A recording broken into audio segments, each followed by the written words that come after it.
Madame, Monsieur, bonjour. Merci de nous rejoindre à la une de l'actualité. Le 7e sommet du Forum des pays exportateurs de gaz qui se tiendra à Alger du 29 février au 2 mars.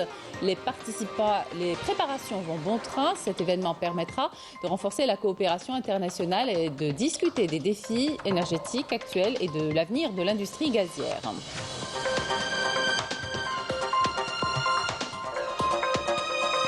L'agression sioniste sur la bande de Gaza entre dans son 5e mois. Des dizaines de Palestiniens sont tombés en martyrs ce mercredi suite à des frappes de l'armée sioniste. On abordera dans ce journal les vraies raisons de ce génocide avec le journaliste indépendant Olivier Moukouna, contacté par la rédaction. La crise économique au Maroc a entraîné une détérioration croissante des conditions de vie des Marocains, la baisse de la production agricole ainsi que la chute des recettes du tourisme ont eu un impact dévastateur sur de nombreux Marocains. Bienvenue à tous. Le 7e sommet du Forum des pays exportateurs de gaz se tiendra bientôt à Alger. Il sera question, entre autres, de débattre des défis énergétiques. L'Algérie a lancé hier officiellement le site web dédié à cet événement phare dans lequel figure un message du président de la République, Abdelmadjid Tebboune. Par ailleurs, le ministre de l'Énergie et des Mines, Mohamed Arkab, a reçu une délégation du Forum des pays exportateurs de gaz conduite par son secrétaire général, Mohamed Hamel. Commentaire Badia Amardi. Les préparatifs du 7e sommet du Forum des pays exportateurs de gaz qui se tiendra à Alger du 29 février au 2 mars vont bon train. Cet événement qui revêt une importance capitale eu égard aux défis énergétiques de l'heure permettra de renforcer la coopération internationale et de discuter des défis énergétiques actuels et de l'avenir de l'industrie gazière. Aussi, et pour être au fait de tout ce qui se passe autour de ce forum, un site web a été lancé.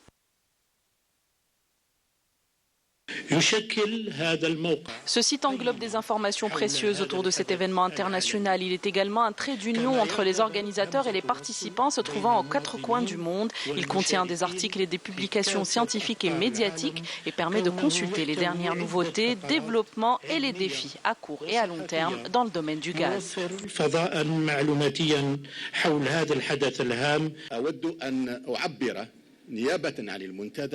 Je tiens au nom du Forum à exprimer nos remerciements, nos respects et notre gratitude à l'Algérie qui abrite ce 7e sommet sous le haut patronage du président de la République, Abdelmadjid Tebboune. Le site web passe en revue les nouveautés dans le domaine gazier et les défis y afférents à court et à long terme. Il présente également des informations sur l'événement et son programme. Dans ce site, un message du président de la République dans lequel il a mis en avant la détermination de l'Algérie à réunir toutes les conditions pour le succès de ce sommet, d'autant que la préservation de cette ressource précieuse et son exploitation est une responsabilité partagée.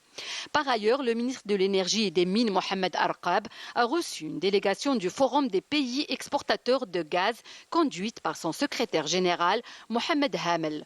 Lors de cette rencontre, les deux parties ont abordé les derniers préparatifs en cours du sommet et passé en revue les objectifs stratégiques du GECF, en plus des voies de renforcement de la coopération scientifique et technologique entre ses États membres. L'Algérie produit près de 104 milliards de mètres cubes de gaz naturel par an et ce grâce à l'utilisation de techniques d'extraction et d'exploitation modernes et à une main-d'œuvre qualifiée. L'installation gazière Arar à In Amenas est un exemple remarquable qui met en lumière l'expertise algérienne dans ce domaine. Reportage Sihem Rzoug, le commentaire est signé Yamina Saïdi.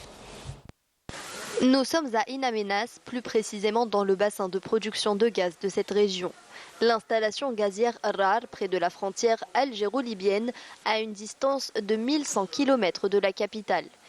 Elle fait partie des 13 relevants de la direction générale de Stah, qui est rattachée au groupe Sonatrach. Le champ gazier est équipé de deux installations. La première est l'usine de séparation et de compression appelée Boussingarar. La deuxième est l'usine de traitement du gaz naturel. L'exploitation de cette unité se fait en continu 24 heures sur 24 afin d'assurer une stabilité dans les objectifs de production. Sous les vastes terres d'Arrar, d'énormes quantités de gaz naturel sont produites chaque année, estimées à plus de 24,7 millions de mètres cubes par jour. Et ce, grâce à l'expertise des compétences algériennes qui relèvent le défi du développement et de la production de gaz dans les installations d'Arrar, une production conforme aux normes mondiales en vigueur, grâce aux progrès technologiques enregistrés en la matière et à l'utilisation de techniques de traitement modernes. La technologie utilisée au sein de l'usine de traitement du gaz naturel dans la région d'In Amenas est la seule de ce genre en Algérie.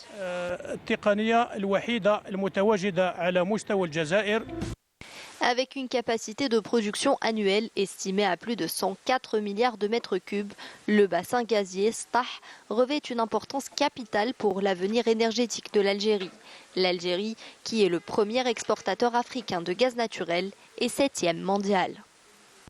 Énergie toujours, plusieurs bornes pour le rechargement des véhicules électriques ont été installées dans la capitale en voie de généralisation sur tout le territoire national. Ces installations sont compatibles avec des véhicules électriques de différentes origines. Marim Damis.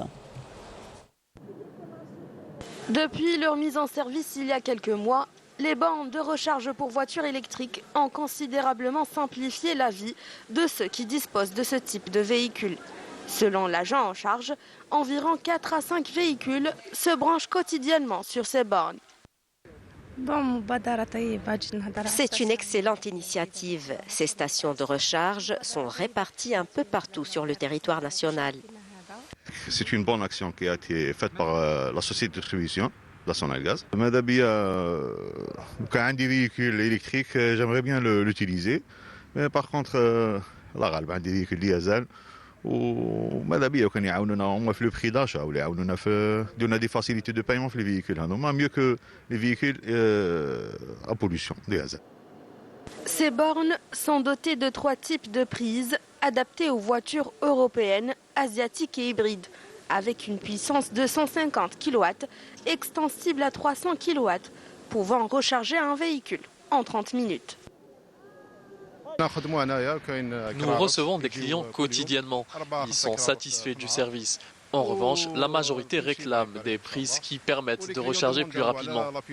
Pour une première phase en 2023, le programme a été atteint, à savoir le chiffre de 300 bornes et stations installées au niveau des 39 stations situées à la longueur de l'autoroute Est-Ouest, donc à raison de 2 bornes par station. Et la deuxième phase, c'est l'installation en 2024 de 700 stations et bornes de recharge des voitures électriques. Donc au total, c'est 1000 bornes et stations, 1000 stations à recharge des voitures électriques. Le rechargement des véhicules sur ces bornes est entièrement gratuit jusqu'au mois de mai prochain, offrant ainsi un avantage financier supplémentaire pour les utilisateurs des voitures électriques ou hybrides. Direction Ain Defla, où se trouve l'un des plus importants complexes avicoles du pays. Sa production peut atteindre le million d'œufs par jour. Des résultats réalisés grâce à un équipement moderne et un suivi sanitaire rigoureux. Le groupe vise une nouvelle expansion pour améliorer ses performances. Reportage à la Oufhamouche. Il s'agit là d'un des plus grands complexes avicoles industriels d'Algérie. Il se trouve à Belouelt Khalifa, dans la wilaya de Ain Defla. Tenez-vous bien, la structure contient 1 million de poules pondeuses, permettant d'avoir une capacité de production journalière allant jusqu'à 1 million d'œufs par jour lorsqu'il y a ce qu'on appelle le pic de pente. Aujourd'hui, le complexe couvre 5% du marché algérien. Géré par une main-d'œuvre qualifiée, le groupe vise à obtenir une production de qualité supérieure. Notre travail consiste à collecter les œufs pour les déposer dans des plateaux. Bien évidemment, comme vous l'aurez remarqué, le travail est automatisé et chacun sait où il doit être pour l'accomplissement de sa tâche. En effet, l'usine s'est dotée de ce qu'il y a de meilleur en termes d'équipement, lui permettant d'atteindre les objectifs de production et de répondre à la demande du marché national. Ce sont des machines de dernière génération, ce sont des machines top concernant la sécurité, côté entretien, côté hygiène, même surtout consommables. La pièce de rechange, ça ne consomme pas beaucoup parce que ce sont des pièces simples, on peut réparer. Concernant la gestion sanitaire du complexe, les responsables veillent au grain en assurant un suivi rigoureux du process de production, respectant les normes en vigueur, garantissant un produit de qualité. Chaque mois, nous envoyons un échantillon de nos produits au laboratoire d'analyse afin d'éviter la contamination par certaines bactéries comme la salmonelle. Comme vous le voyez ici, nous avons des œufs déclassés. Notre travail est de garantir un produit de qualité destiné à la consommation.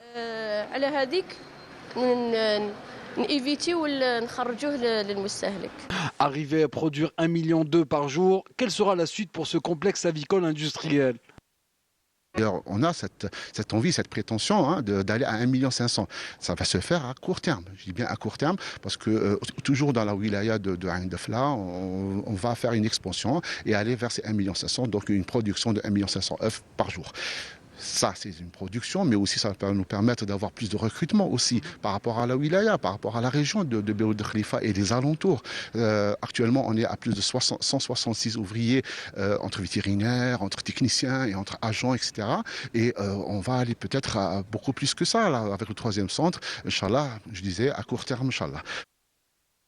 L'élevage de poules pondeuses est une filière porteuse en plein développement grâce à l'adoption d'une production industrielle ou intensive, mais qui doit être soutenue par la production de l'aliment pour volailles afin d'assurer sa pérennité. À l'étranger, l'agression sioniste sur la bande de Gaza entre dans son 5e mois. L'aviation sioniste a pilonné ce mercredi la bande de Gaza où des dizaines de Palestiniens sont tombés en martyrs, en plus d'un nombre important de blessés dans différentes régions de l'enclave palestinienne, notamment au nord et au sud de Rafah ainsi qu'à Khan Younes. Des tirs des forces navales sionistes ont également ciblé la côte de la ville. Hier, une frappe sioniste a fait 6 martyrs, des policiers qui sécurisaient le passage d'un camion d'aide humanitaire dans l'extrême sud de la bande de Gaza. Le secrétaire général de la Ligue arabe a fait l'éloge des décisions prises par des pays comme l'Espagne et le Portugal d'augmenter leur financement et des pays qui continuent à financer l'Office de secours et de travaux des Nations Unies pour les réfugiés de Palestine avec qui l'entité sioniste a promis d'en finir. De telles décisions de pays européens s'ajoutent à cela des mesures conservatoires décidées par la Cour internationale de justice concernant les agressions sionistes contre les Palestiniens confirme que l'ère de l'impunité est révolue à jamais, que l'entité sioniste retrouve aujourd'hui isolée. Je vous invite à écouter l'analyse d'Olivier Moukouna, journaliste indépendant.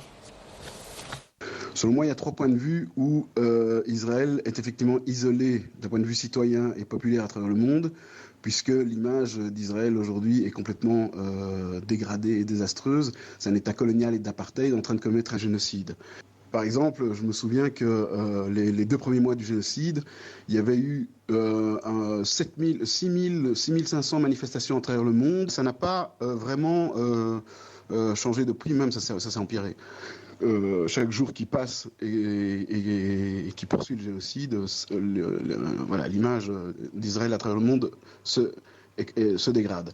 Alors, cet État colonial est isolé d'un point de vue citoyen populaire à travers le monde. Du point de vue de la bataille médiatique, où Israël a produit un nombre de fake news inimaginables et n'est plus crédible. Et enfin, Israël est isolé du point de vue du droit international avec la dernière décision de la Cour internationale de justice qui a établi et ordonné à cet État de prévenir tout risque de génocide. Donc c'est la première fois qu'un frein mis par la plus grande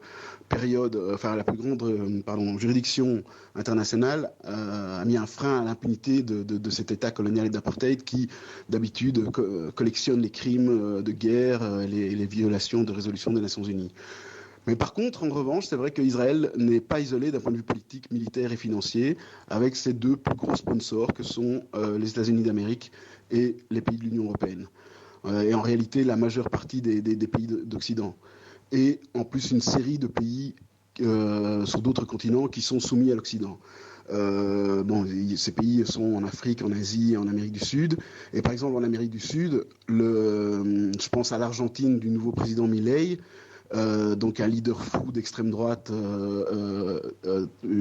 islamophobe et vraiment ultra-sioniste. Il s'est rendu dernièrement en Israël pour assurer Benjamin Netanyahou, criminel de guerre et acteur d'une politique génocidaire, de son total soutien politique, militaire et financier. C'est pour dire à quel point Israël est fort soutenu et pas du tout isolé du point de vue de ce qui compte malheureusement dans les rapports de force du monde, c'est-à-dire les moyens politiques, financiers et militaires. Olivier Moukouna a réagi également sur les vraies raisons de ce génocide. On l'écoute. Les vraies raisons de ce génocide, évidemment, c'est le projet colonial et d'apartheid instauré au milieu du XXe siècle par l'Occident, donc par l'Europe, qui malheureusement se poursuit en terre de Palestine. Et donc c'est ça les vraies raisons de ce génocide, c'est que l'État d'Israël est aujourd'hui dirigé par des fous d'extrême droite et intégristes qui ont décidé, enfin en tout cas une bonne partie, d'accélérer vraiment le processus de colonisation, depuis déjà qu'ils sont au pouvoir, je dirais, mais à partir de l'attaque de la résistance palestinienne du 7 octobre, ils ont utilisé cette attaque comme prétexte de lutte contre le terrorisme pour accélérer effectivement le projet colonial et quitte à commettre un génocide. Je veux dire, tout le monde maintenant on est convaincu, il a fallu du temps, il a fallu cette décision du CIJ, enfin de la Cour internationale de justice. Mais voilà, je dirais que malheureusement l'État d'Israël, l'État colonial d'apartheid s'inscrit dans la même histoire que celle, je dirais, des États-Unis d'Amérique ou de l'Australie. C'est-à-dire, c'est un projet colonial de peuplement qui arrive sur une terre où il existe des gens, et ces gens, soit on les chasse, soit on les tue. En tout cas, on les réduit en très grand nombre pour prendre les terres et s'installer et les voler, quoi. Voilà. Et c'est les vraies raisons de ce génocide. Pour moi, elles sont là. C'est une décision d'extrême droite, d'accélération de l'extermination en tout cas du peuple de Gaza et d'une bonne partie du peuple palestinien. Et je terminerai en disant qu'il faut aussi rappeler que non seulement il y a le drame de ce que vivent les Palestiniens depuis 4 mois maintenant, à Gaza comme en Cisjordanie, mais en fin de compte, un État colonial et d'apartheid comme celui d'Israël, avec son projet de sioniste et donc d'Eretz Israël, n'aura jamais de frontières fixes. Et d'ailleurs, sa politique d'expansion et coloniale sioniste menace continuellement le Liban, la Syrie. Avec l'Égypte maintenant, il y a un accord entre guillemets des accords de paix, mais ça peut très bien reprendre. Et donc voilà, c'est un projet colonial qui menace évidemment toute la sécurité de la région, mais en fin de compte le monde, puisque finalement tout le monde à un moment donné ou à un autre va devoir prendre parti dans ce qui se passe et dans la perpétration de ce génocide. Et puis, sachez que des frappes sionistes contre un immeuble du quartier de Homs dans le centre de la Syrie ont fait 8 morts, dont 6 civils, parmi lesquels une femme et un enfant. Selon l'Observatoire syrien des droits de l'homme, le bilan de ces frappes nocturnes pourrait à nouveau s'alourdir, des victimes étant encore sous les décombres. Je vous le disais en titre, au Maroc, la crise sociale continue de s'aggraver. Le chômage est tiré vers le haut par les pertes d'emplois dans le secteur agricole notamment et touche particulièrement les jeunes selon les chiffres du Haut Commissariat au plan marocain. Plus de détails avec Yasmine Mswadi. La crise économique au Maroc a entraîné une détérioration croissante des conditions de vie des Marocains. La baisse de la production agricole ainsi que la chute des recettes du tourisme ont eu un impact dévastateur sur de nombreux Marocains qui se retrouvent confrontés à une précarité croissante avec des conséquences sociales et économiques graves. Le taux de chômage au Maroc atteint son niveau le plus élevé depuis 2017, passant de 11,8 à 13% entre 2022 et 2023. Les jeunes entre 15 et 24 ans sont les plus touchés par cette situation avec un taux de chômage de plus de 35%. Selon le Haut Commissariat au Plan, 1 580 000 personnes sont sans emploi dans le pays. Selon la même source, l'économie marocaine a perdu 157 000 postes d'emploi. Ces chiffres font suite, entre autres, à une perte de 24 000 emplois enregistrés l'année précédente. Une situation alarmante qui a fait basculer plus de la moitié des ménages marocains sous le seuil de la pauvreté. Commémoration hier du 63e anniversaire du décès de Abdelkrim El-Khattabi, leader de la résistance rifène contre le colonialisme français et espagnol. Il est devenu le symbole de la liberté et de la lutte du Rif contre l'injustice. Amel Borba. Il y a 63 ans, le lion du Rif, Abdelkrim El-Khattabi, icône et chef de la résistance rifène contre le colonialisme français et espagnol, décédé en Égypte après un parcours révolutionnaire glorieux. Président de la République du Rif de 1921 à 1926, El-Khattabi est un héros anticolonial connu pour avoir battu l'armée espagnole le 21 juillet 1921 durant la bataille d'Anouel, avec seulement 3000 hommes et peu de moyens. La bataille d'Anouel est l'une des batailles les plus importantes menées par Abdelkrim El-Khattabi. C'est une leçon de ténacité et de lutte. C'était aussi une victoire morale et politique qui a changé les rapports de force, ce qui a démontré au mouvement de libération des peuples à travers le monde qu'ils peuvent remporter la victoire, traduisant le verset qui dit « Combien de fois une troupe peu nombreuse, à part la grâce d'Allah, vaincu une troupe très nombreuse ?» Les Espagnols, qui n'ont pas digéré l'affront cinglant, ont bombardé et gazé massivement les villages rifins. À partir de 1926, le héros de la bataille d'Anouel organisera la résistance à l'occupation française. Le pays était à l'époque sous protectorat français. Même le roi Youssef et le palais royal étaient de connivence avec l'occupant pour faire taire la grande voix de la résistance rifène. La situation du Rif par rapport au pouvoir central, c'était assez décentralisé les pouvoirs. C'est-à-dire, c'était un pouvoir qui était déjà...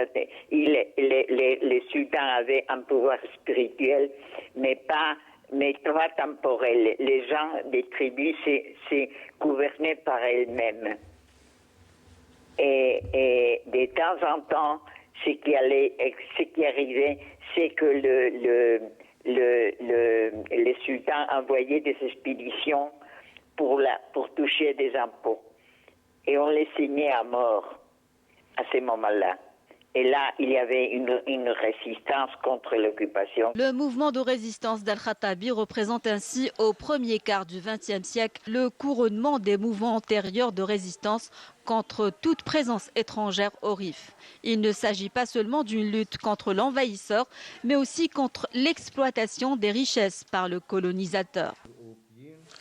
Comme tout le monde le sait, Abdelkrim El-Khattabi était une figure de l'histoire et de la résistance, d'une formation scientifique avancée.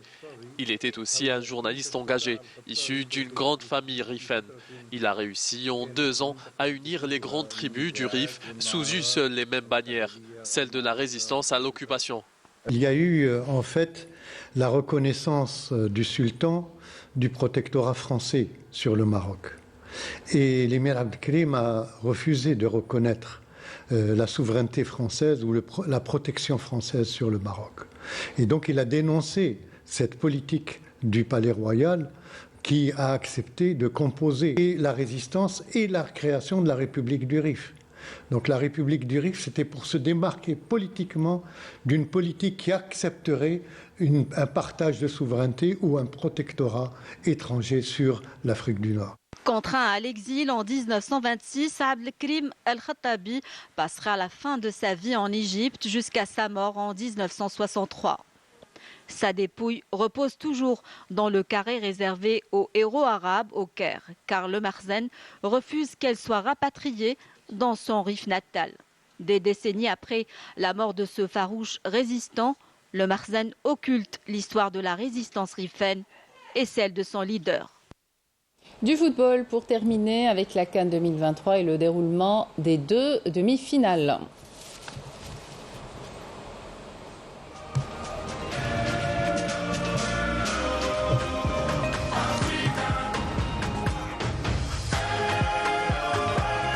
Voilà qui termine cette édition. Merci de votre attention. Excellente suite des programmes sur Canal Algérie.